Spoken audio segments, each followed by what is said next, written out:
All right, there seems to be a lot of videos floating around the internet right now discussing reloading rifles with gross motor movements, because obviously under stress, because of the chemical reactions of your body, the lizard part of your brain, and that's not some sci-fi lizard people coming to get you. Look it up.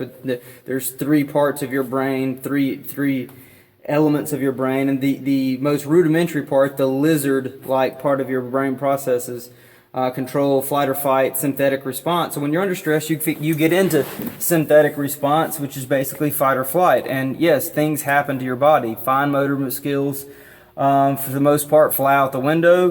Complex motor skills are right there behind them. And the only thing really you're left with in the heat of the moment when you need to defend yourself and your family are gross motor movements. That's the only thing you got left. Big muscle groups doing big movements, which is why you see these people addressing using gross motor movements to reload a rifle. You know, putting the magazine from the magazine carry on your vest or your belt. You know, using that, using your elbow, using these big movements, using your knee to send the bolt forward, and all that's great and wonderful on a rifle. But what if you're not using a rifle, and even if you are using a rifle, well, how did you get to a point where you needed to reload the rifle?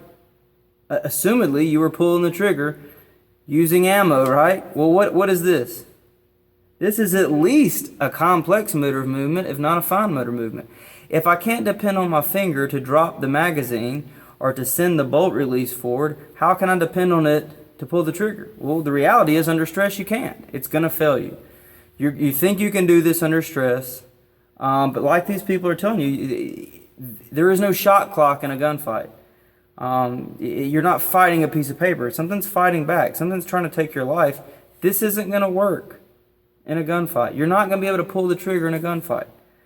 So what I'm going to do is address the huge fallacy with what these guys are trying to do out there and teach you how to get to the point where you're even going to need to use gross motor movements to reload, i.e., you must have had to shoot by now. So how do we get to the point where we need to use a gross motor movement reload if we can't even shoot because our trigger finger doesn't work? So let's talk about how to fire your weapon in a real gunfight using gross motor movements, because obviously we have to get to that point in the gunfight to even need to reload.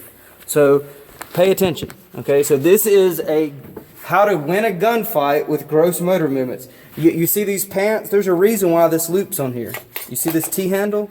All right, that's why these pants have this. So I'm going to pretend I've got a target, probably about 100 yards down range, and I'm going to engage gross motor movements, okay? So shot clock goes beep, gun on the ground, gross motor movements. Pull this out, gross motor movements. I'm jamming this on the ground, gross motor movements. Raising this up, engage. I said engage, gross motor movement. All right, it's empty. Throw that out. Gross motor movements, okay? Gross motor movement, slam this on the ground. Okay, that's a gross motor movement. This, very gross. Slam it, look at that. Blocked it up, bam. On the ground, slide it over. Gross motor movement, second bad.